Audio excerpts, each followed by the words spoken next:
You moved to Atlanta initially. And then once she got into the 6th grade, we moved to City of Decatur for the school system. What year did you move to Atlanta?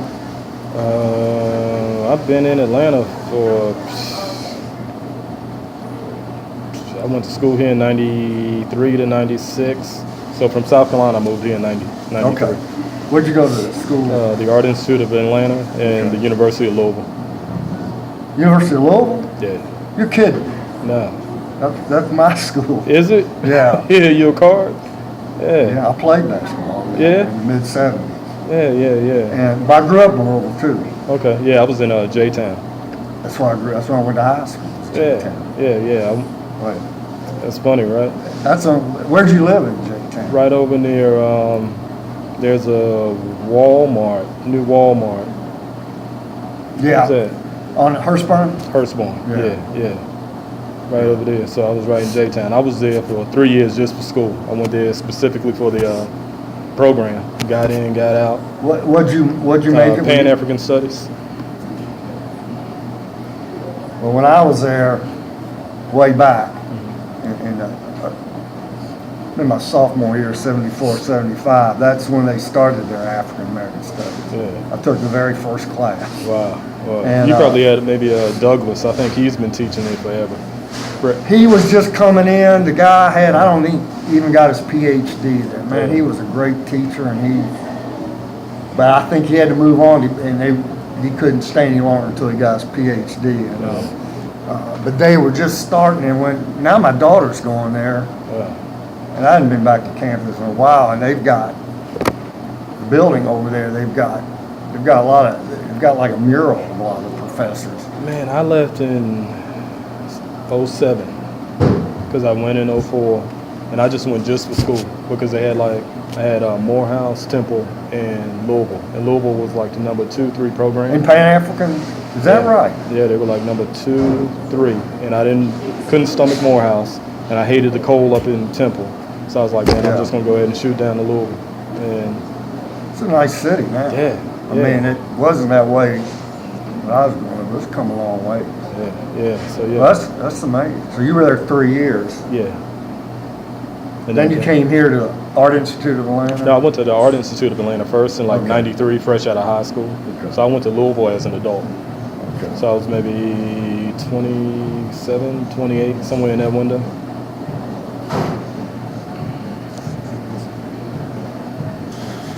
How old are you now? 40. I'll be 41 in March. So you graduated, is that a degree in Pan-African Studies? Pan-African Studies and graphic design and marketing. So when I was in art school, I studied advertising and marketing.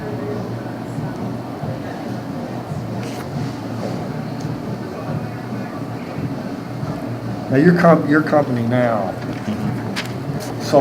yeah, Noble Soul Art Group. It's that and Young Black Entrepreneur magazine. What do you do? What with that? Well, Noble Soul Art Group, we do advertising, marketing, social media marketing, website design, logos, event productions, basically anything that's visual to build a business. That's what we do. And then with Young Black Entrepreneur magazine, what we do with that is basically... That's an online magazine? It's hard copy and online and everything. So what we do is we sell the subscriptions. So the physicals get mailed to our subscribers, but the online magazine is digital, so everybody has access to it. So you are like the executive editor, or is that what you do? Yeah, publisher, executive editor. Okay. And I'll record this and send it to you also. I know you've been real precise about the way you've been quoted. Yeah. And it's hard to get it just right. Yeah. And unless I spend hours transcribing the tape. Now you've been pretty clear in what you've written. Mm-hmm. And I, I've screwed up. I've made mistakes. I've misquoted. It's not on purpose. Mm-hmm. I ain't had many complaints. Yeah. The thing that has happened is it was intentional. So my misquotes have been intentional because I've had with the guy from Decatur. I had a 35-minute conversation about exactly what I meant, and he decided not to use it. And even the 3-on-2, you know what I'm saying? So these things have been intentional. They hadn't been kind of like, oh, let me. It's hard to get everything. You know, you're trying to get different perspectives. Yeah, but the video doesn't lie to you. You don't see 2 girls fighting 3 girls on none of the footage anyway. But that's been something that's been convenient. The thing I saw initially was that it was 7 or 8. Right, on one, right? But the duty is screaming, oh, it was 3 girls fighting 2 girls. That's never been the case.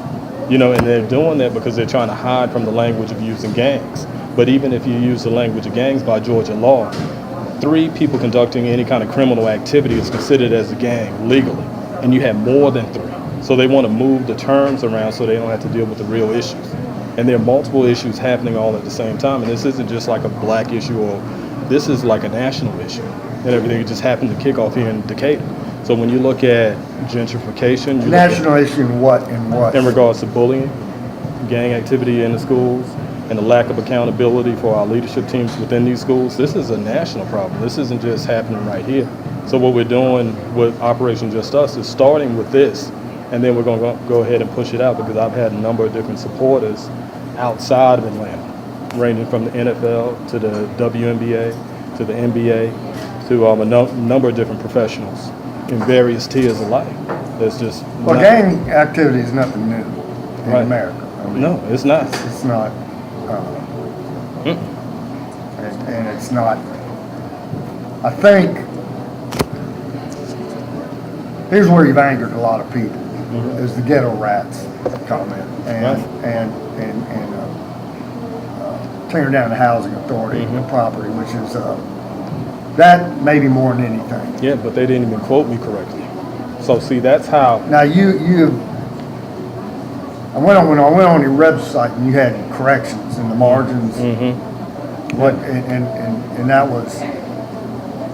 was written on the school's Facebook Yeah, it was page. written on the school's Facebook, but when I spoke with the guy from Decatur to explain exactly what it was, what I told him what I'm not about to allow happen is flipping my language to the point where you make this about my language and not about the actions. Because I don't have to be politically correct when I was minding my own business when I sent my child to school. I was minding my own business. I did my part as a parent, as a citizen, as a taxpayer. I did my part. And I've been going through this with the school system for 3.5 years. So now what they're trying to do is make it about some language that they want to pick and pull without acknowledging the fact that this young lady who's Miss 10th grade, she's an entrepreneur. She was voted Miss 10th grade by her class, got ganged on their property.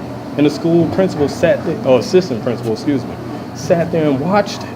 The guys from that Lexus dealership across the street, they had to run across the street to pull those girls off of she and her friend, while the principals and the leadership team sat right there and watched it. That's more criminal than me saying anything about some ghetto rats or whatever the term that they wanted to chop up. Language has cost people jobs, careers. Right. You know. And I work for myself. And overlooking the message, you know. Yeah. And especially those terms. Yeah. But let's look at it. Let's be honest. Build a wall. Who said that? See, we can't be, and that's the beauty of this situation is, the second that we chose somebody who said we can build a wall, we can do all these big, like choosing all these terms of bigotry and racism, you can't hold me accountable for something nobody's willing to hold anybody else accountable for. I'm not going for that. Because you can't say, okay, it's wrong for you to say that, OKEEBA, but it's okay for him to say this, and it's okay for these 8 girls to jump on this one girl. Like I said, she's Miss 10th grade. Her entire class voted her. I've been going for this for 3.5 years with the leadership team. Let me ask you just on the language, and you're not backing down from it, because it's there. Right. Your reason, the housing authority stuff has upset a lot of people. They should be. I guess, you know. I mean, that's been a focal point of African American life. And before that, the houses, that area. This whole area. Is sort of been the backbone of that community going back 100+ years. But you know what's beautiful about that? The beautiful thing, like when you peel back the layers and you ask how has gentrification impacted this area, Ask Dr. Duty, what are the test scores like for the black kids in the school? Ask yeah. him, like, have him No, pull there's a those big out. disparity. Right. So And when you- I think he's He's ducking and dodging. He's, you know, listen, can I tell you what he told me? as a reporter, Yes, sir. I got to deal, I mean, although I've lived in Decatur 30 years, Mm-hmm. I've only covered it, I mean, for 5. Right. And a whole lot more than what I wish it's about is it's having to deal with bureaucracy. Mm-hmm. And I, you know, I can relate to frustration with dealing with the school system, Mm-hmm. police. Police right now has been a real struggle, just getting them. They still had Not just this, but going back the whole. Yeah. And so I get that, but I also get how longtime members of this community are really upset about Good. your terminology. Good. So hopefully they show up when I do this town hall meeting. I want them to show up, and I want Dr. Duty to bring the test scores. Let me tell you what he told me. 8 out of 10 black kids in the school system, 8 out of 10, read and write below level, don't show up to school on time, have attendance issues, have discipline. 8 out of 10, and the school board knows it and will do absolutely nothing about it. This comes exactly out of his mouth. He presented, first time in my warning, I go to every school board meeting, Mm-hmm. he presented that study, which he did on his own. Mm-hmm. And believe me, now, I'm not defending dude. I've gone back, you know, he's been here a year. Mm-hmm. It's been a struggle. Compared to I had a good relationship previously with him. I think he presented those in, I think it's September. It's the first I heard about it. Right. The disparity. And also, there was the NAACP. I don't know what your relationship with it. It was formed in Decatur. Pretty quietly, really. Yeah, real quiet. Just Supposedly like, for that reason is to look into that. all right, but the problem is, let me tell you what the problem is. The problem is multiple levels. One, you need a Pan-African Studies department in that school. Because what happens is, if you have a strong value of who you are, you would not conduct yourself in a certain manner. And that's a problem with a large part of the population. There's not enough self-value and self-worth. That's what the problem is. So when you got all these PhDs wrapped up in that building and they can't come up to solve that problem, all these years, this used to be an all-black area. So you mean to tell me all these smart people running around here and they can't solve that problem? That's because they don't want to solve the problem. That's the, that's the reality of it. If you and I were sitting here and we were hungry, we would solve the problem. You have all the tax money, all the resources, all 5-star this, 5-star that, and they hadn't solved that problem. Why is that? The problem of the big gap between the black students and the white students. Why is that? And then what kind of culture is created when your teachers don't even value those black students? And I'll give you an example. So when that young white girl was gang attacked, what did she do on the PA system? And it wasn't even on our school campus either, but it had to do with girls that at our school. The day after she got on the intercom and said that violence wouldn't even be tolerated in her school or like anywhere on Decatur's property, like any school in Decatur. When was this? This was last year. And was that done for This you was during and football Taj? season. No. The only thing she said, because this was right before break, the Friday before our Thanksgiving break, she just says that everyone be safe and try to stay out of drama. And won't even acknowledge this attack. But one white girl gets attacked. And they went on the intercom. And you're going to, I mean, it's all, so imagine if there was one white girl encircled by these 6 to 8 girls. What kind of conversation would we be having right now? What would they be doing right now? See, that's the thing that nobody wants to answer. We all know what the answer is, but they don't want to answer it. And I'm holding them to the fence, saying, what would happen?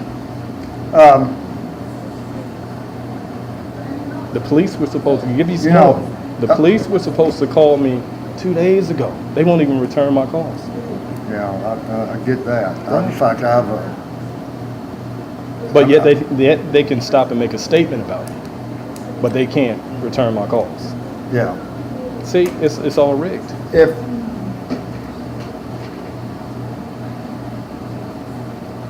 to make the statement about if these were white girls attacked. And on your video, you say, well, if these had been white girls, then those girls would have been swinging from the light post. That's exactly what I said. And again, that's pretty inflammatory, Build a wall.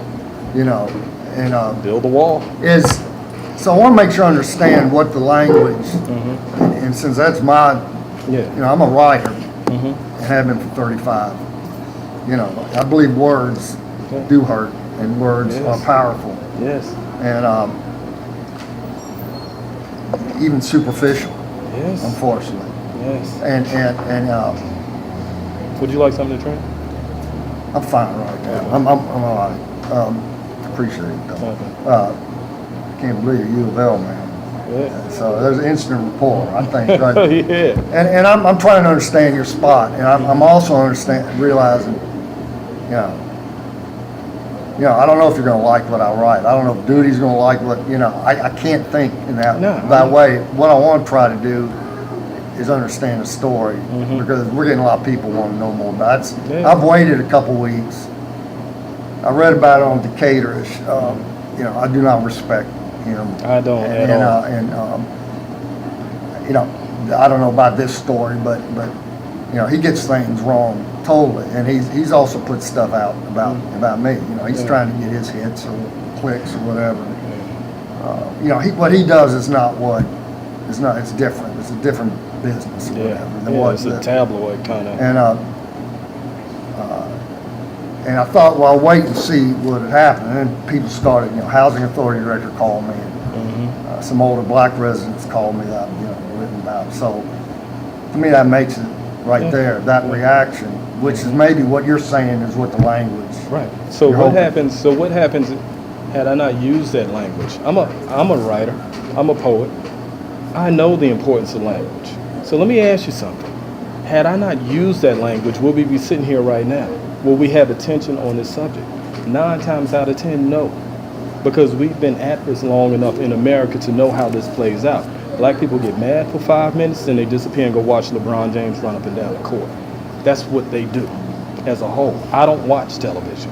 So if I'm mad about something, I stay mad until it gets resolved. Let me go back, make sure. Yes, sir. If I hadn't used that language, say, go from there. Okay, if I hadn't used that language, you and I wouldn't be sitting here because enough people wouldn't be pissed off about the language.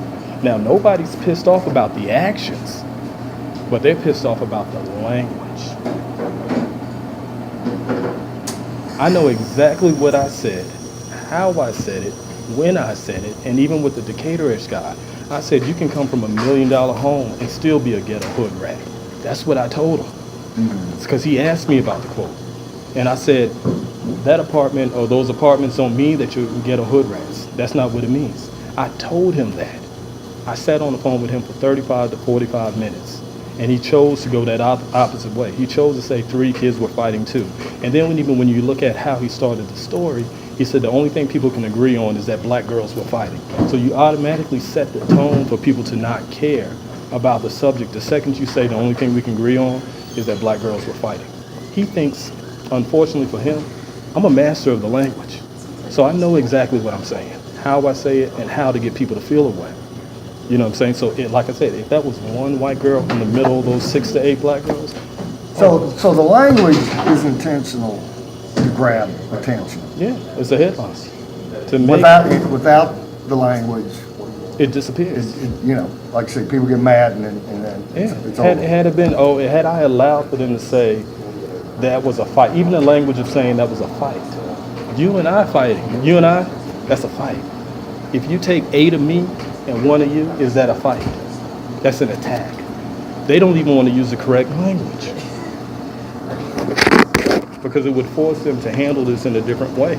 That's why they're saying, hey, it was a fight between 3 girls and 2 girls. So people can be like, oh man, that was 2 girls. So, and this is her? How many girls would attack you? At least 7. But he says it was 3 on 2. Was anybody with you? No. We got separated.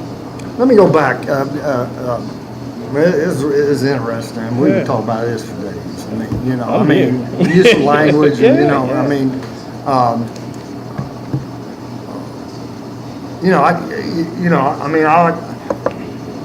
this is my hometown now more than any.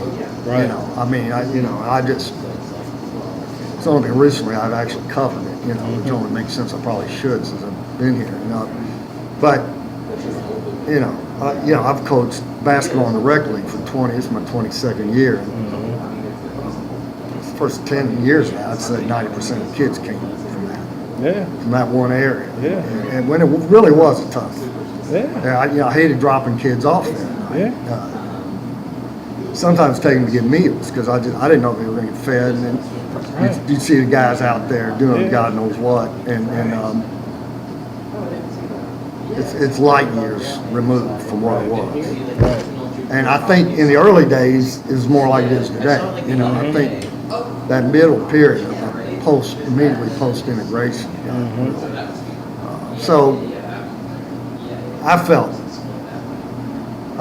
instinctively protective of that language. I'm from that place. See, that's the part that people on the outside, I'm from that place. You know what I mean? So I'm not speaking so far removed from that. I am from that place. So I know. Where in Charleston? North Charleston. Yeah. Did you grow up in a public housing, or? It was a neighborhood, but it wasn't Bel Air. You know what I'm saying? It was a 2-street neighborhood that looks like a ladder.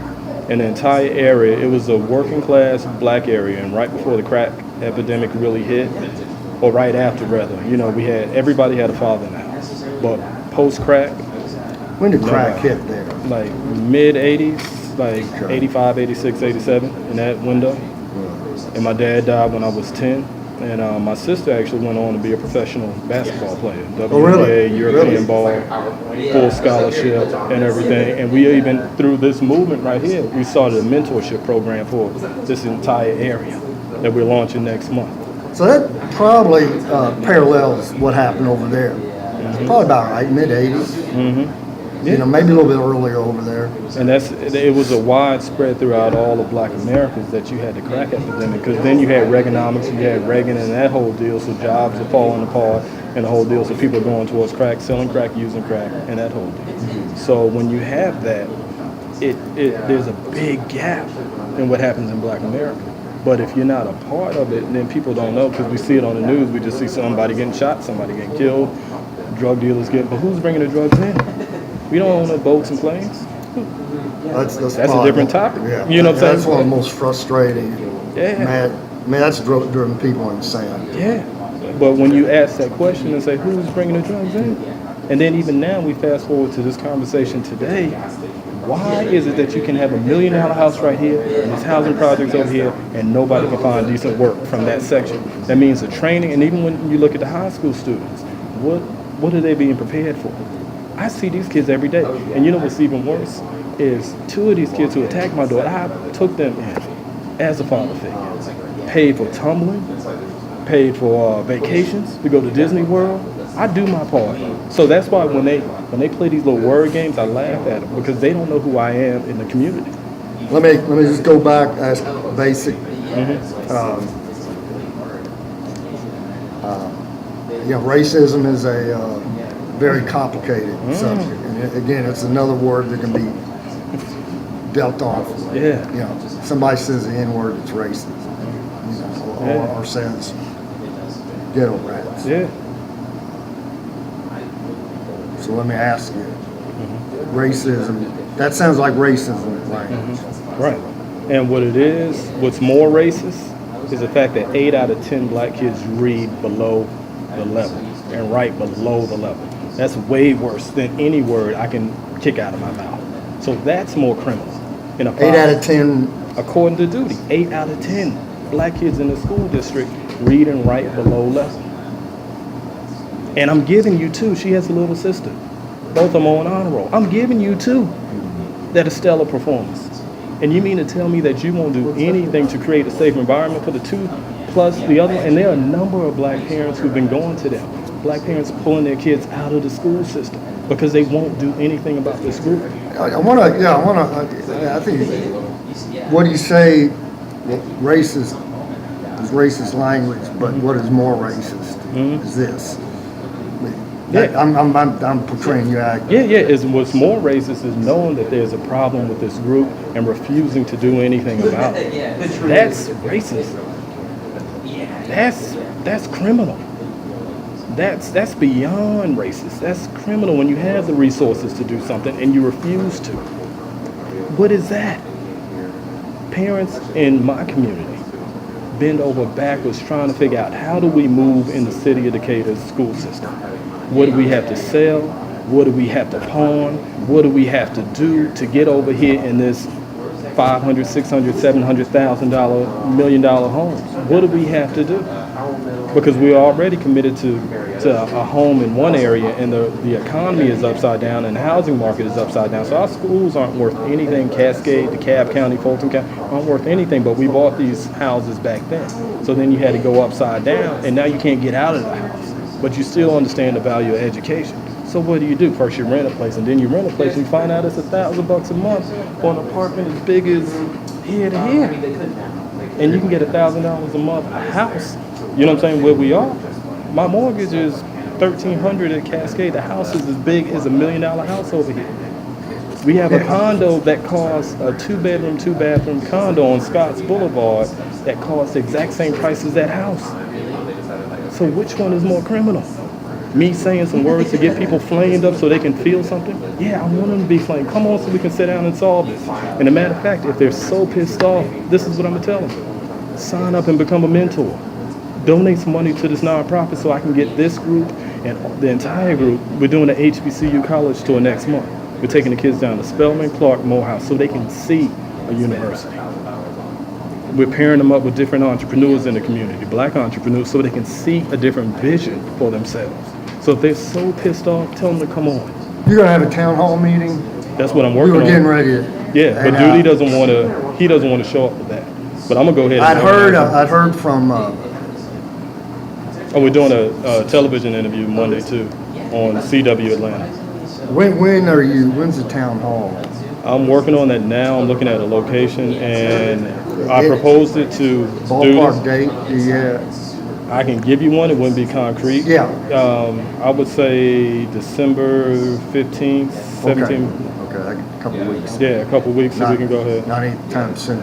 Yeah, so I can at least. My plan is to have the housing authority, have the superintendent, have anybody in the community, and also have a team of educators. Let's talk about the impacts of gentrification. Let's talk about the Pan-African Studies Department. Let's talk about the things that's needed, because how can you have this 5-star school system and 8 out of 10 black people can't read and write on the level? There's no shortage of resources. You come into class, you get an iPad. You get everybody's working on Macs. So there's no shortage of resources. So what's wrong? There's a shortage of creative outlooks on how to fix the problem. It's now solid. Yeah, that's just a cover. It's kind of got that graffiti look. Yeah. Yeah, that's a Mac, but it just pops right off. Oh, so that is actually a cover. Yeah, that's Now, just a cover on it. I mean, that looks pretty neat. Thank you. So that's what's more criminal.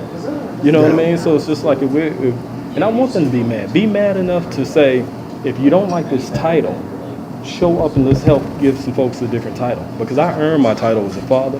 I earned my title as a husband, as an entrepreneur, as a community leader. I earned my title. So just like those gang members who attacked her and her friend, they earned that title too. But everybody wants to be so politically correct and just give titles away just because it makes them feel good. I think a lot of this got lost in everything I read.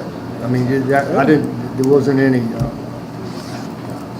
You're not taking a typical way of going about it. Yeah, the reason why I'm not is because I've been black in America for 40 years. We've been black in America for 400 years. We've gone through Martin Luther King, we've gone through Malcolm X, we've gone through Carter G. Bush. We've gone through everybody, and we're still standing right here in 2016 when 8 out of 10 black kids can't read and write on the level in the top school district in Atlanta. So I'm not interested in those old methods because they don't work.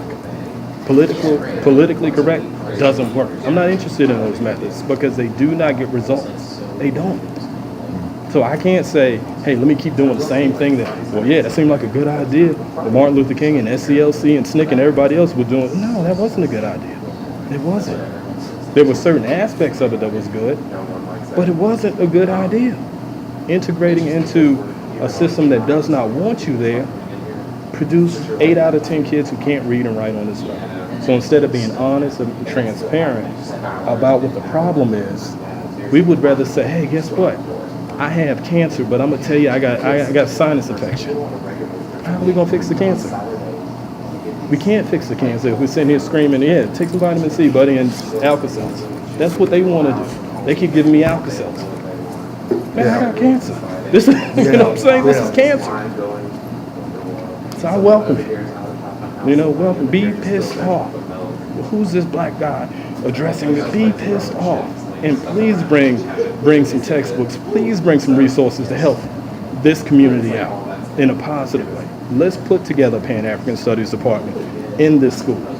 And that teaches not only the black kids, but it teaches the white kids, the Asian kids, the value of what African Americans gave to this community. Nobody knows any of that. And that's what's wrong with it. Nobody knows it. What would you like to see taught in Pan-African Studies? It's going to be a combination.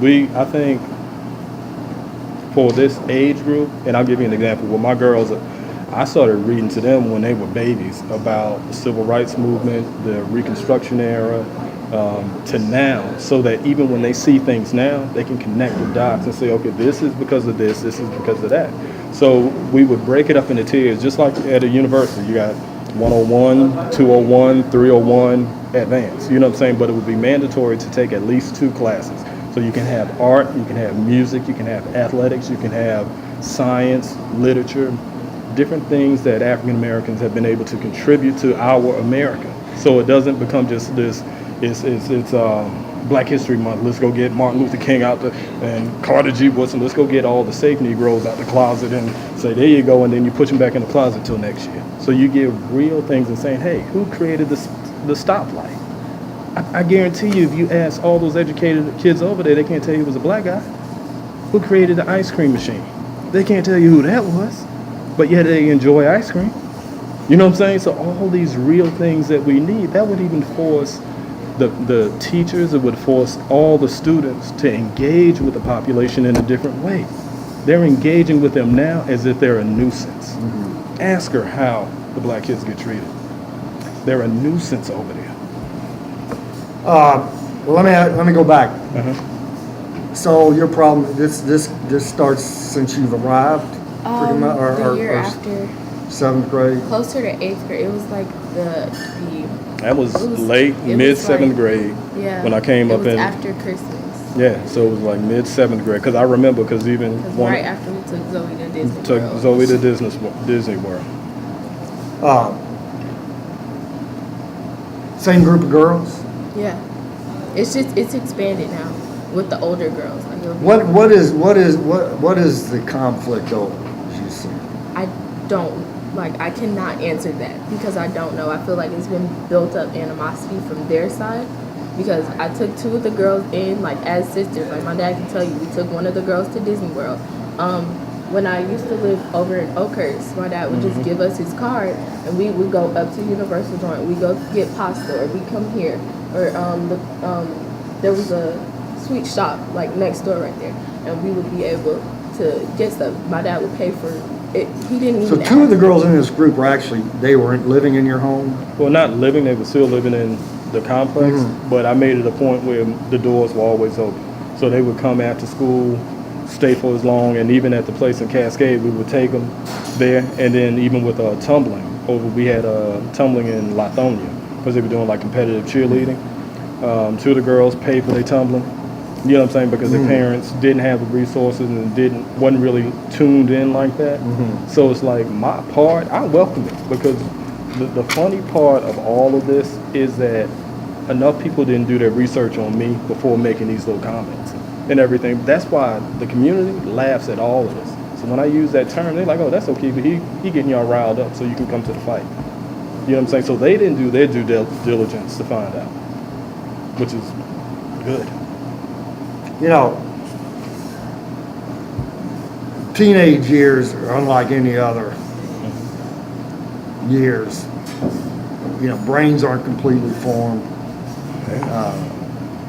Social development, intellectual, none of that is I've seen teenagers do things all my life from the time when I was on. I didn't even understand them when I was on. It's just, I can understand when you say I don't know what I did. I used I to get go the, to, like, people would come up to me and ask me, this, like, it got worse around homecoming when I won Miss 10th grade. So that's when it got really bad, and like girls would. were you like homecoming queen? Is that what it was? I was my class rep. So it's kind of like the homecoming queen for your grade. Yeah. And everything. And having the insight and like away from it, you have, I'd say, probably 9 out of 10 of those girls don't have a father in their life. Somewhere in those high numbers. So when and unfortunately in the black community, this is how it works, and I'm giving you a window in. She comes from a 2-parent household. She comes from a dad who knows what's going on, and he helps. I'm willing to help everybody. You know what I'm saying? Everybody within my reach to go ahead and do it. So when you're a teenager, you don't know how to deal with this issue because you come into this particular reality and you begin to envy and hate what it is that you don't have. Even though I understand that, so I try and meet you at the pass and say, okay, you don't have to hate what you don't have because I'm gonna make myself available to you because I know you don't have a daddy that's gonna do what I do. And I'm not asking for anything in return. This is what I do. Yeah. You know what I'm saying? So that energy turns into hate. Like that's what it does. So she doesn't understand it fully because she's 15, 16. I understand what it is, and that's why I do certain things to try and catch it before it gets there. I mean, I know where you're coming from. I mean, my first 10, 15 years coaching, I maybe saw 3 dads. Right. That whole, I mean, and they take out that anger on you. Yeah. When you're, and being white, That makes it tough to relate, Yeah. But I'll see kids years later, and they'll say good things. I mean, it's tough during that period. I wish they had that maturity then. And they don't. I'll see kids in their mid-20s, and it's like they're not the same person. Yeah. And hopefully this will help to start the growth of saying, okay, let's not just let them go down a pipeline and get lost. Everybody won't make it across the finish line. I'm fully aware of that. But in putting together a mentor program where I can show you how to get across this fence. Like I said, my sister got a full ride. Full ride. You had Duke. I remember Duke, Clemson, UNC, Stanford, Wake Forest, all Furman. She ended up going to Furman in South Carolina. Mm-hmm. Full ride, academic, athletic. We came from the hood. So when I'm not removed from, I'm still there. You know what I'm saying? I'm still right there. So I understand the importance of needing exposure. Things didn't change for me until my sister came home from this all-white university with a Tracy Chapman tape. She played that Tracy Chapman tape, and my world opened up. I went to visit her at school. I saw all these white folks. Beautiful campus. I had never seen anything like that in my life. It's a great school. And my world changed as far as being able to see. And then I started looking, I'm like, man, this is a black woman singing this song, playing the acoustic guitar? Mm-hmm. Now I play the acoustic guitar. I play it. You know what I'm saying? So my world opened up, so I understood the importance of saying your sight. Your sister was older. Yeah, she's 4 years older than me. So I understood the difference of saying, okay, if you can just show them something different at a young age, to show them, hey, this is how you get across the fence. This right here. Instead of this thing that we have here, and when you tell me 8 out of 10, that means that you have an 80% failure rate. And the girls who attacked her, 17, 19, one almost 20, they can't even get out to 10th grade. You know what I mean? Is that not criminal? Yeah. You know what I mean? But he doesn't want to talk about that. Why can't these kids get out of the 10th grade? So essentially it's the same group growing a little bit. Yeah. What is the basic relation? I mean, is it verbal mostly? Verbal. Some of the girls like to bump into me in the hallway, but I don't respond. And it didn't get physical until November 10th. But So that was the first time it was physical. With that group. With that group. And that many people. Yeah, she had an incident one time before with another senior. Yeah, another senior early this year. This year, last year. Yeah. Like it's always older girls. So twice it's gotten physical. Yes. And the first time was last year First time was last year. as a junior, as a As a ninth freshman. grader. And a number of parents have come to the leadership team begging for them to do something. Black parents have pulled their kids out of the school because they refuse to do anything. And I told them, I'm not pulling mine out. What happened the first time? Well, the first time, it wasn't this specific group, but they're friends of the group. And the girl approached me in the hallway as I was going to cheer practice, and she got in my face and like started speaking. Like, she was bigger than me, so she started putting her fingers in my face, and that was that. But she didn't really. Now she doesn't really have anything to do with this group. But last year at the time, everybody was all friends and stuff. So it was technically still the same group.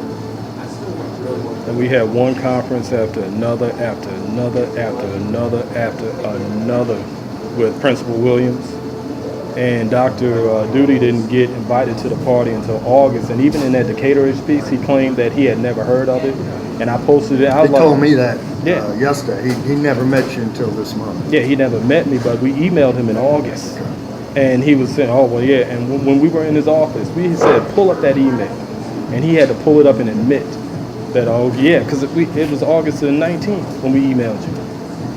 So did she hit you, or was it, no, junior year? Oh, junior, well, there was a physical fight, there was. Yeah. But I was always taught if somebody gets in your personal space, then oh well for them.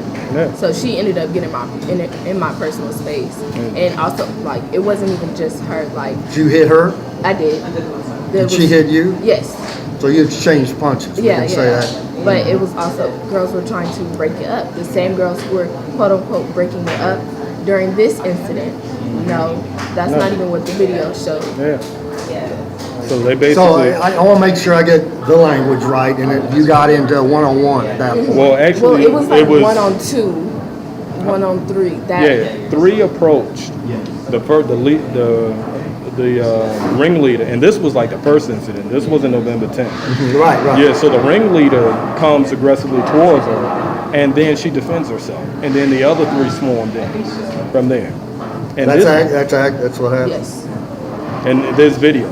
So even Who takes the video? they have security There are, like, cameras Oh, okay. Security cameras, and then like it'll be random people in the hallways just breaking up with their phone. And this was after, so it wasn't a lot of people there because this was after school. I was on my way to cheer practice. But they have cameras in the school. And so is this Right. ringleader who you exchanged punches with? Yes. And this was well after one meeting, after another meeting, after another meeting of being ignored. Prior to that, it's been tension. More than that? Just, it's tension. Of course, I don't say anything to them. I don't speak on them. I don't say anything about them, but they'll speak on me, about me. If I'm in the vicinity, they'll do it on purpose, like get really loud about me. Like if I had a class. About what? Like they'll just say, they'll say little slick things. Like, oh, she's scary. I want to fight.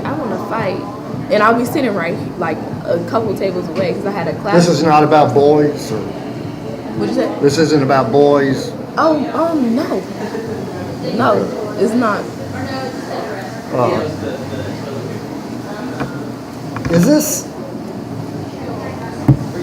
Is this an African American cultural divide? Yes. And that divide. I mean, you got a smart, Yeah. articulate.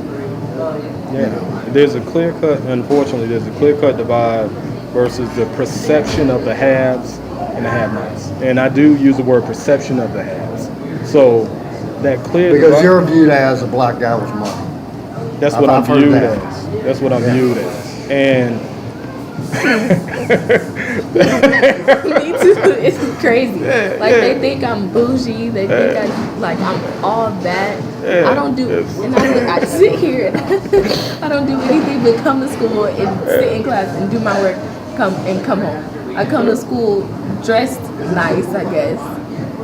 And I don't walk out of the house looking any kind of way. So I guess. But you're also you know, you're also well spoken, and you don't. How you say it, man? You don't speak in dialect. Yeah. It's not broken English and the whole Ebonics and the whole You know what I'm saying? That's no. You know what I'm saying? And I'm from. And the funny thing is that what it's about, man? It's a big part of it. I feel It's like a big part of all everything. of that. You got a mixed bag, and the funny thing is, like me being from Charleston, the Geechee dialect is real. I speak Geechee. Go. That's a language. You know Just don't lay it on me. So, because you wouldn't get. But the funny thing, even when my daughter's here, they're like, "What?" But my mom is from Mississippi, and my dad was from New York. So when we moved to South Carolina, my mom wanted us to live in a different area, so I didn't sound like that, because she hated the sound and everything. So even when you might hear her, you hear her sister, oh, they're so well read. But they didn't come out the box like that. You know what I'm saying? It's like you got to put it in. So you're fighting against the perception of, and even them saying, okay, I'm a black guy with money, the perception of, they don't know what my pockets look like. They know what my business looks like. They know what I've done, and I have resources and connections. But I have more talent and skills than what they estimate. Do you think it's, on the surface, that's what all this, just sort of the way, I mean, kids get in fights from the way they dress. They don't dress right, you know. Well, let's use the right language, attack. So a fight is me and you. 8 people, that's not a fight.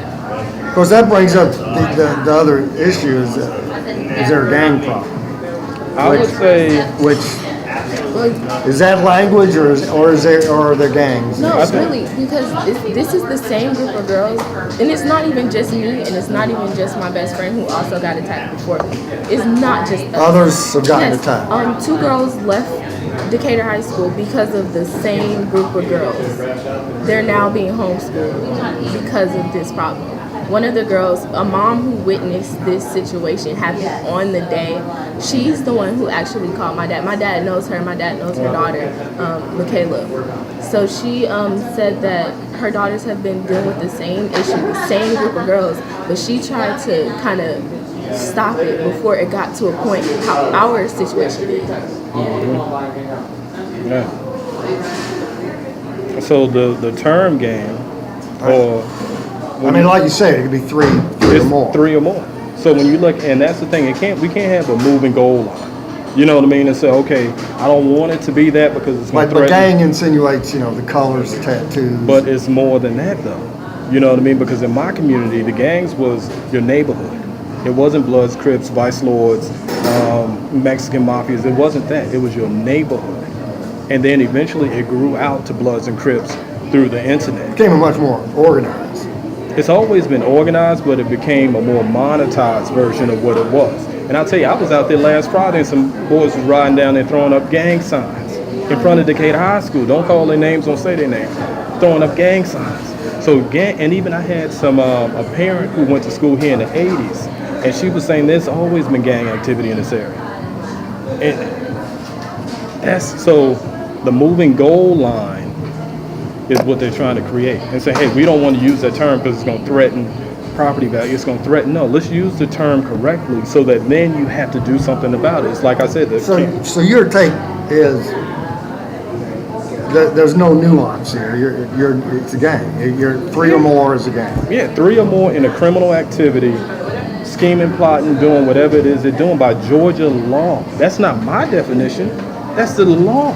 So we can't pick and choose when the law works and when it doesn't work. And unfortunately for black people, the law only works when the certain group wants the law to work. That's the only time the law works. It doesn't work any other time.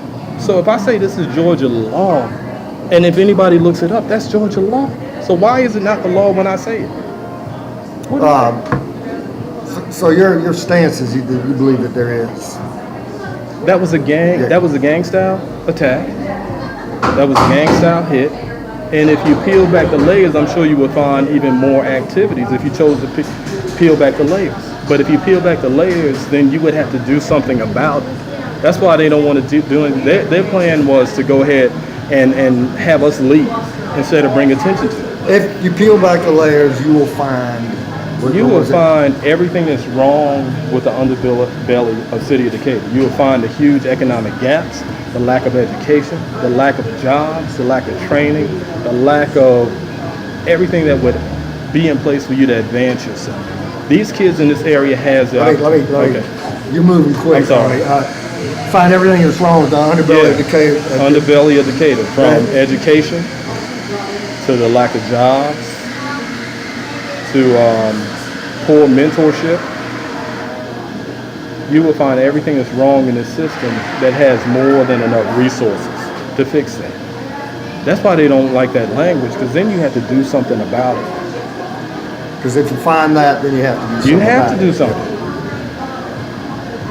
Because what would that make? And let's use the one City of Decatur, and I'm recording this, so I'll send it to you so you can have the audio. But City of Decatur is one of the few places where black people and white people can even have a conversation in Georgia. Why is that? And when you look at why is it, I can honestly say it's because of the gay population in City of Decatur. So there's a certain amount of openness here, mental openness. You know what I'm saying? You can't do that in Buckhead. You can't do it in... So you think the potential's there to get a lot of things done? Oh, this is the only place in Georgia where we could fix this problem and be a true model for how the school system is supposed to work for everybody. Okay, because please keep in mind... Let me make sure I got it. Okay. Only place in Georgia where blacks, whites, and everybody else can actually be on a level field in the educational standpoint. If we fix it, this is the only, because the culture is right for it. You know what I'm saying? Like Indigo Girls and Sean Mullins and John Mayers came out here. You have the openness of it. You know what I mean? So you're not dealing with the staunch front door Republican. You know what I'm saying? Yeah, you have that here, but you're not dealing with the same Buckhead culture or the Cobb culture or the Gwinnett culture or City of Atlanta where all these black folks are trying to run these schools, but they're really running them in the ground. You're not dealing with that. This is the only place where kids in this population can walk across the street and have access to $1 million lifestyle. So you've got the culture in place to have that openness. Yeah.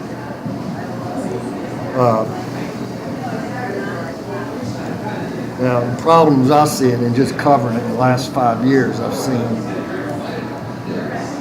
almost every area get more bureaucratic. Which means to me, might mean something different to you, but it means adding layers, and it means creating a structure, and any deviant from that structure is a threat. Yeah, I guess so. Yeah, and my answer to that is I would welcome them to work with me, but we're not going to work for them. Now, the schools have especially gotten that way. Yeah, that's why I just wouldn't in the even... last few, the city sort of had a structure in place, and it's partly to account for its success in a lot of ways. But success out of 8 out of 10 can't read and write. So who's successful? Well, then, yeah, and it's,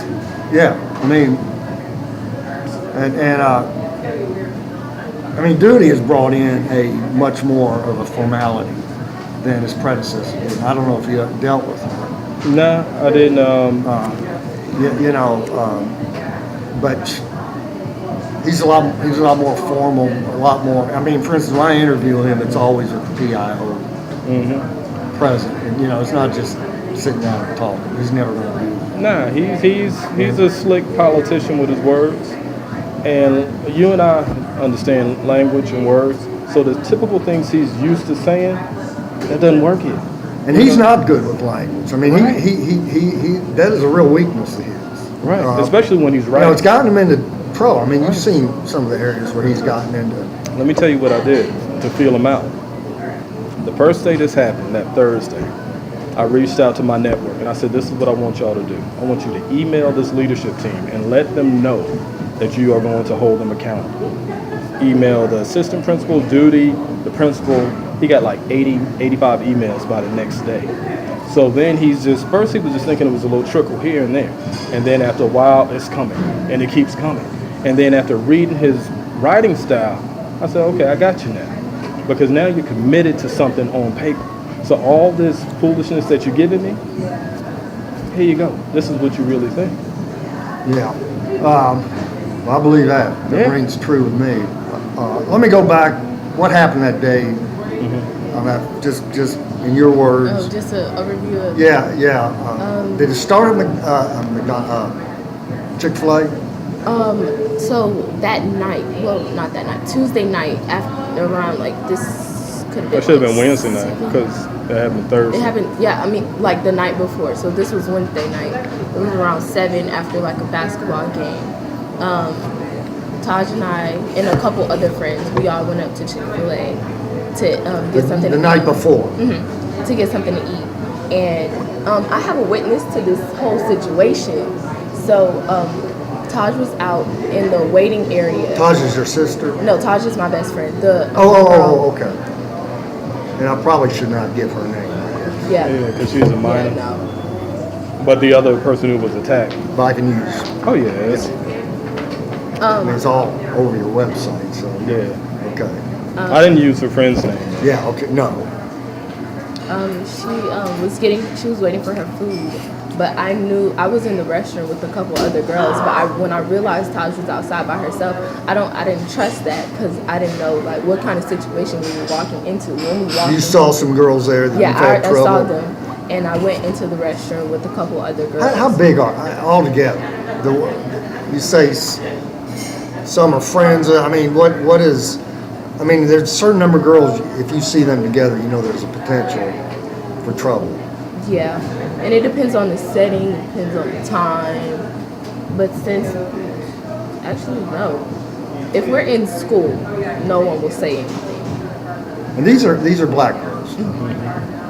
And I walked out of the restroom when I realized Taj was by herself, and I was walking up to her to the waiting area, and the same girl who bumps me every day in the hallway constantly. And I don't say anything because we're in school, and I know that if I say something, it will not end good. So I was walking, and she bumped into me again. And since we were not in school, I told her to watch out where she's going. And then that's why she starts arguing with me in the Chick-fil-A. And I was like, I'm not gonna do this because we're in a public place. And they were trying to argue back and forth with us while we were getting our food. And I called Taj's dad just to let him know, like, to come pick us up as soon as possible because he was gonna take me home and then take Taj home. And then we ended up having to leave Chick-fil-A. We ended up getting kicked out of Chick-fil-A because of the noise level. And we walked outside and they were waiting. And one of the other girls came up to me, like in a fighting stance. And I was just standing there and I was like, this isn't really necessary. But since we weren't on school property, I had mace in my hand just because we were off school property. And Do you always carry that with you? not in school. So off school property? Yeah. And then I guess you approve that? Yeah, because these girls have approached him at a number of different diners out in the square. They constantly come. So at him. this is a constant. Yeah, this is all the time. This is 3.5 years of this constant thing, and police, school board, nobody will do anything.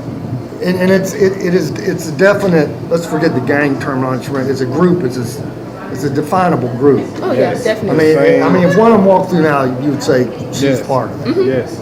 And then another one walks in, no, she's not. Yeah. And so how many are there who are?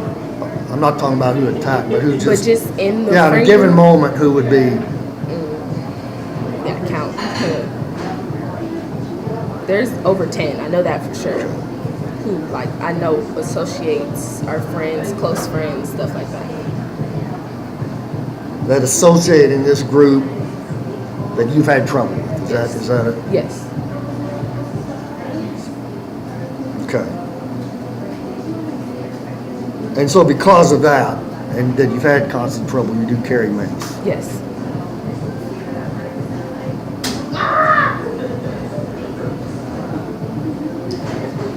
Well, right. And That sounds like a definite problem. Yeah, I mean, and that's only because the school, the police, nobody will do anything about it. So now we're at the place where now we got to do MMA training. You know what I'm saying? So it's just like that's our reality. So the next day, so what happened then? Well, after we were outside, and like this started getting really loud at this point. Like they're arguing. This is outside the Chick-fil-A. This was outside the Chick-fil-A on the area where you can sit down on the outside part. And at this point, like I turn around because I can still see everyone sitting in Chick-fil-A.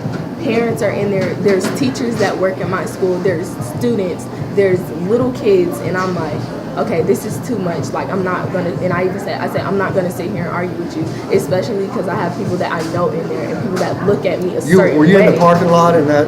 This wasn't in the parking lot. This was still like in the sitting area on the outside. On the outside, yeah, on the Trinity side, yeah. And then after like the noise level started getting louder and louder and louder, I saw police walking towards the situation.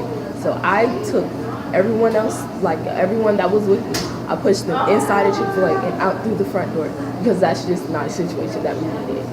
And then that's when I called my dad and he came and got us and I told him everything that happened.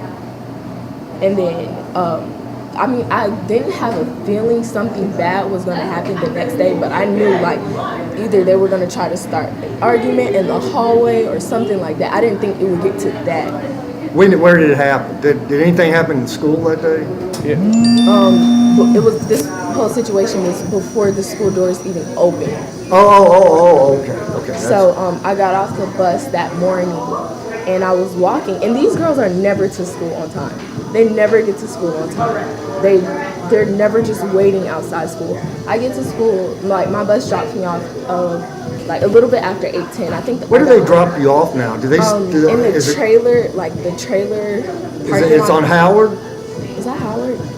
Up there at the top of the hill, or on the top of the. I think it's parallel with the railroad track. Yeah, parallel with the tracks. So it's like right there. By the tracks. trailers. By the, so that's where the trailers. Yeah. So right. That's where the bus drops you off these days. Yeah. My daughter's been out 4 years. It's changed so much. I can't even recognize it. But it was around 8:12. I remember, like, I have the whole time because this is when I was like calling people trying to make sure. I got off the bus at around 8:12, and I started walking under the. It's really under the library, but we call it the dome. Walking through that. Oh yeah. Under the walkway. Yeah. I was walking under there. You know what they call it is a spaceship. That's what the old timers. But I was walking under it, and I seen them plus more. So I saw the group, and I was like, this doesn't seem. So directly in front of the school. In that breezeway, by that brick wall, in between the. Between the gym and the in the main building. They were all standing there, like it was a big group, and one of my friends texted me saying, they're waiting. I don't know what's going on, but I'm just letting you know, like, they're waiting for you. And I already knew, like, they were waiting since they're never to school on time. And they were all dressed in sweats and pajamas, headscarves, tennis shoes. Yes. Like they woke up out of bed and came to school. Dressed for this. They didn't even bother putting on clothes. And this is the group. You're describing a complete. And when my daughter lived there, it was about 50-50. I mean, when she started, I can't. And this is this is like an alternative universe. And this is the group they're defending. This is the group that everybody wants to come down on me for saying something accordingly. You're coming to school no other time. They're never on time. And I know because sometimes when I drop them off, I'll see some of the stragglers coming in at 9 o'clock, and you walk across the street to school, and you can't get here on time. So is she the issue? So what happened? That's where all this happened, in that breezeway you're talking about. So, but at this time, Taj did not have her phone. She got her phone taken, so I did not have a way to reach her. But then I remember one of our other friends, who she's usually with in the morning, if I'm not with her, is usually with her. So I called our other friend, and I told her to put me on speakerphone, and I let Taj know, and I was just like, I don't know, these girls are waiting on us, but I don't feel comfortable that we're not together. And she was like, okay. But then this is when my dad was calling me. So I was like, hold on, I'm going to call you right back. Don't go anywhere. So you talked to him before? Yes, I talked to my dad before just to let him know. I was like, I think you just need to make your way to the school right now. But since you called to let him know these girls were waiting, gathered everything. And we live I'm on Scott, which is like 10 minutes from school with no traffic. But with the traffic, it's like 15, 20 That's a long, Yeah. take a while. Yeah. So I was getting kind of nervous about that. Are you near Claremont or near the Woodlands? Yeah, Yeah, like Claremont. right on the edge of Decatur. Yeah. So it's like Claremont, Scott, and a couple developments down, like right there. Okay, yeah. And I knew he wouldn't get there like fast, but I just told him, I was like, hurry up because something bad is going to happen. And Taj is blowing my phone up at this point, and I knew like something was bound to happen. So I just told my dad I would call him right back. And as I'm on the phone with Taj, I looked up and I see her walking, and I was like, hold on, Taj, I don't know what's about to happen. And as I see her walking down the street, I'm on the phone with her, and I can hear the girls approaching her. I can hear them approaching, and I can hear them yelling. They met her in the crosswalk as she's on her way to school. Right they across met her, from that Lexus service place. They met her in the crosswalk. This is still on school property too, because they're expanding. They took away that whole half of the street, and they're expanding. So this is still school property. They met her on the crosswalk, and in the video, you can clearly hear them saying, "Where's your friend? Where's your friend?" And at this point, I started running. Like I tried to get on the opposite side of the street so that I could get on the side with Marcos and that area, but the traffic couldn't even get It's only across. 2 lanes now. Yeah. And I couldn't get across, and that's when the phone disconnected. And then that's when I started running towards her. And by the time I got to her, She was where? this was right in front of the PAC building, in that crosswalk, right in that crosswalk. And then, But at some point y'all crossed the street, right? Nah. no, She- they met her in the crosswalk as she was coming to school. So the fight, the attack was on, on not school fight, property. it was on school ground. Yes. But they want to keep They moving the wanna goal say line, that saying, "Oh no, that's not school ground." Yes, that's. The whole North McDonough is school Yeah. property. But she was right across from. There's a walkway, like that Lexus service, and the walkway, and you walk right there. They met her right when you walk right there on campus. But now all of a sudden, We have Maple Street. Maple Street comes, and when you're walking on Maple towards the school, the dealership's on the right. yeah, the Or dealership's right repair there. place. And then it's like just regular crossway when That's you get where on the the campus. crosswalk, yeah. And they met her right there as she stepped on school Okay, ground so right on what would have been, I don't know if the sidewalk's still there or not, or Yeah. because they were doing the construction, but they Yeah. met her right there. what basically in the sidewalk. Right. area. Yeah. Right. And then as I was running towards her, all I saw a big group of girls around her, and then I saw her get up and I saw blood in her mouth. And then that's when I went like, While the assistant principal while sat right the there assistant watching, principal was standing on the PAC steps with her phone like this in her hand. sitting there watching. And the And I guys from the looked at her. Lexus I looked dealership her had to in run her across the eyes. street.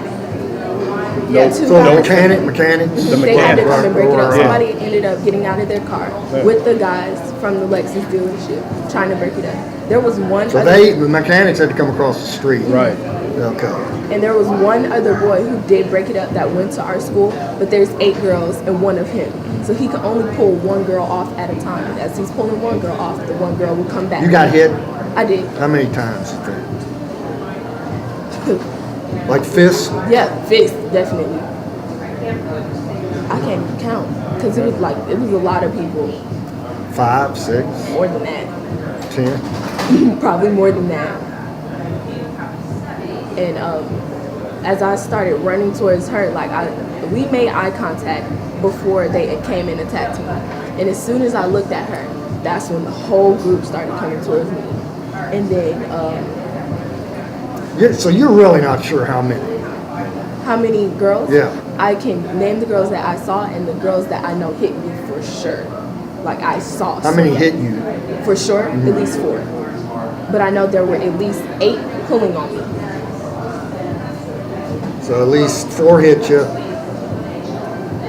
and at least 8 were there. At least 8 8 physically engaged. touched me. Yeah. So not there, engaged. Okay. Now, I'm a stickler on the language. You know what I'm saying? So being there is just standing there because really you had And then you had spectators? Oh, definitely. It was like at least the entire junior class. Like it was a lot of people. That's a lot, man. It was a lot. and that speaks to the culture. You know what I'm saying? So if you have, at one point in time, and even being an athlete, at one point in time, the athletes, if nobody else held the grounds, the culture over there, we even have ball players doing things they ain't supposed to be doing now.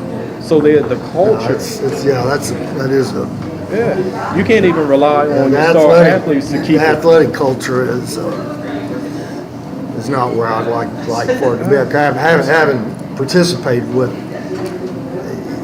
coaching younger kids to get to that level, it's probably the low point. Yeah, but that's a part of the culture. Yeah. How long did it last? 8:17 to around 8:22 was from the first punch was thrown into my attack got broken up.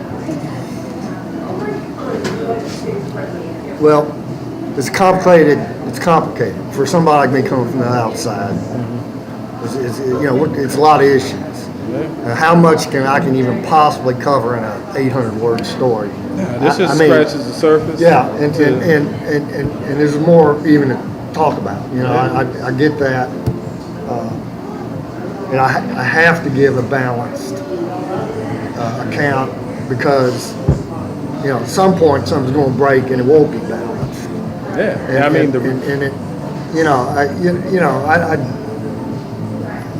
you were aware of the whole thing with Duty and you fired. Yeah. The what's her name? Susan. Yeah, Susan. You met her the other day. She said she met you. Did she? When you came in for that meeting, she said you came into the gym and you were wet. You didn't have your raincoat on. Yeah. And she helped dry you off or something. You remember? Oh, that was her. Okay. Yeah, I didn't even know that was her. And everything. She's nice. She's one nice one. She's one of the top. Yeah. Yeah, I coached two of her sons and her youngest son and my daughter's same age, so they were in preschool. So I've known her 20 years. Yeah. But that deal where she, there's still things about that I guess I'll never find out. And I read that story, and that's a great example of him not paying attention to details and making actions.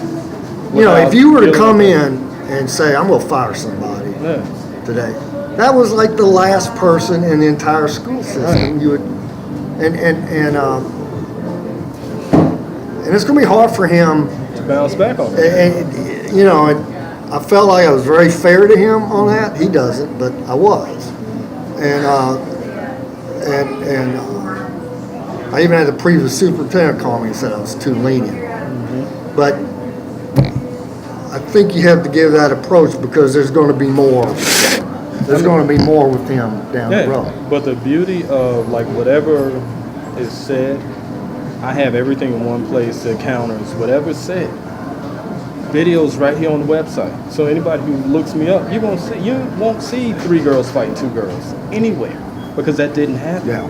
And you won't see, this is my first time hearing about it because I have the email from August 19th when it was sent to them.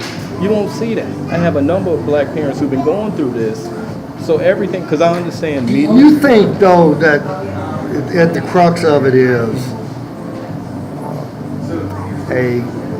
how would you put it? It's Pandora's box. But you're talking about it's black. It's what it is how it's handled is racially driven. How it's handled. But what the conflict is essentially between the kids? Class, combination between class, no fathers, the perception of class. The perception of class, the perception of having something that somebody else doesn't have is what's there is a big divide between upper middle class. Yeah. I don't know how you want to say it. Yeah, and between I don't want to say anybody's lower. I don't like. It's just when you look at the reality, numbers don't lie. So when you look at what the numbers are versus $100 versus 1,000, that's just a real number. 1,000 versus 1,000,000, that's a real number. So when you look at the reality of what the numbers say, we can't pretend that the numbers don't say what they say. We can't pretend that a degree doesn't do a certain thing. We can't pretend that. So as much as we want to be warm and fuzzy, we can't pretend that. They want to pretend everything. They want to Sean Mullins everything. They want to drink some coffee and flip-flop everything away. And that's not what it is. That's why 8 out of 10 don't read and write on the level, because they just want to wait on their next break. Let's just keep them killing each other, but let's just wait on our next break. That's a cultural problem. But I'm wondering if the conflict between, you know, perceived, not just money, but education. Yeah, it's all You know, of it. and talking like a white person. Yeah, that's all. And the funny thing about it is that it's so not our family culture. It's not. My name is OKEEBA JUBALO. Is that your given My name? birth name. My last name is Brown. I don't use Brown because it sounds really, really funny in the arts. You know what I'm saying? OKEEBA Yeah. JUBALO Brown. So that is your full name. My full name is OKEEBA JUBALO Brown. First name OKEEBA, middle name JUBALO Brown. Been my name my whole life. What are the two Young names? warrior. What are the two names mean? Just young warrior. Yeah. Warrior. Yeah. So from birth, that's been my name. I've been this dude my whole life. Yeah. So it's funny when they say, "Oh, JUBALO, your kids sound white." No, they just sound like they know how to read and So we're write. talking about Perception of one class, you know what I'm saying, versus another class. And if you know what I'm saying, in the black community, you can say field Negro versus house Negro. If you want to go deeper into the historical differences, you know what I'm saying, without understanding. One guy, this is funny to me, called me, actually a couple guys, called me an Uncle Tom. And I had to stop him. I said, okay, you didn't do your due diligence. Ask yourself, put my name in Google and see how many black businesses I've built over the last 2 years. That's what I do for a living. I build people's businesses, and I focus on black business, moving them into a digital space that otherwise they couldn't afford to be in. That's what I do. I started a magazine specifically designed to help black entrepreneurs. I have a program called HBCUinterns.com, where we pair up black college students with black entrepreneurs, because when you're trying to find an internship, you can't as a black student because you don't get the opportunities that everybody else gets. So when a guy calls me Uncle Tom, I said, brother, you don't know who you're talking to. Because if you put my name in Google, why are you calling it? Wait, because of the way you talk? nah. Right now it's because I'm not pulling back on the titles that they earned, because they don't want me to say that in public. And when I say that, I say out of 10, 9 people are like, yeah, OKEEBA, we with you. 1 or 2 might be like, oh man, that's some Uncle Tom language, blah blah. No, you call it what it is. Let me let's see. Let me just go down education for you. You graduated from high school in Charleston? No, in Columbia, South Carolina. And actually in Charleston, I got kicked out of school in the 9th grade for criminal activity, and ended up finishing up at Irmo, South Carolina. And that's in What kind of criminal? Man, I was doing everything from drugs, selling drugs, to guns at school. You name it, I was doing it. So you're kind of a bad guy. At one point in time, yeah. This was in early high school, her age. Yeah, her age. And my kids know, they know. You've talked to her. My kids, they will tell you. I get a call twice a week from one of my closest friends that's serving 35 years in the Fed pen for selling drugs. I get multiple calls from different prisoners I don't even know, because they're waiting on the next issue of Young Black Entrepreneur because they find inspiration in it. So the life that I'm about, I've been there, done all of that. What changed it around for you? Her, when she was a baby, and this is no lie, her, 16 years ago, changed the scope of everything, because I grew up without a daddy. My dad died when I was 10 years old from lung cancer, and I was hell-bent on not finding myself in that situation. And to even take it a step further, she and her sister, I was married before. I fought the court system to make sure I kept custody of my 2 daughters. Show me another black man who's done that. So you were involved in Everything. for how long? I mean, into adulthood. Yeah, I mean, from high school, some college, in that area. Selling drugs mostly. It was a mixed bag of everything, to be honest with you. I never used drugs. Yeah. You know what I'm saying? So I lived the life that a lot of people think they want to live. Like I said, my closest friend, one friend, 120 years in prison. Another one 35 years in prison. Everybody in my team. You sold drugs and guns? I didn't sell guns. No, I carried guns. No. But I didn't sell them. You know what I'm saying? I didn't sell guns. So you were sort of heading, I mean, you also went to college. Yeah. But it was the you dual could have gone person. either. Yeah, had I stayed in that life, in that realm, I would have been doing what I do now, but in the opposite space. I'm a leader, I'm an organizer. I'm real clear. You know what I mean? So whether I'm gonna use my power for good or evil. And that's and let me tell you this, that's one of the most complicated things for intelligent black boys in America, is that it's not cool to be smart. So you can easily tip the point and be super criminal because you're trying to fit in to a circle. Because you don't get you don't get any merit points for that. I've seen that over and over. Yeah, it's too much pressure being a smart boy. You know what I'm saying? So you find yourself, I found myself in this position where fortunately my sister was 4 years ahead of me. So all the coaches expected me to do what my sister did. And I had the opportunities, but just like Michael Vick and Marcus Vick, it's that kind of thing where I had all the opportunities. Principals, coaches gave me passes. They knew my mom, they knew the kind of family structure I came from. But when you're displaced as a black male in this place, when you're displaced and you don't have a father figure, and all I see is, okay, we could run track, we could do all this other stuff. It's very easy. Yeah, and then money is short. Yeah. You know what I'm saying? My mom was a one woman with 2 kids. You need cleats, you need track, you need basketballs, you need all this in this one income. In the 80s, during the height of the crack era, Reaganomics and that whole deal. You know what I mean? So when you have to do that and not having a father figure, the streets become your father figure. You know what I'm saying? Because they look for the smart ones. But I was smart enough to do certain things, and I was also, it was a dual personality. And most black people have dual personalities.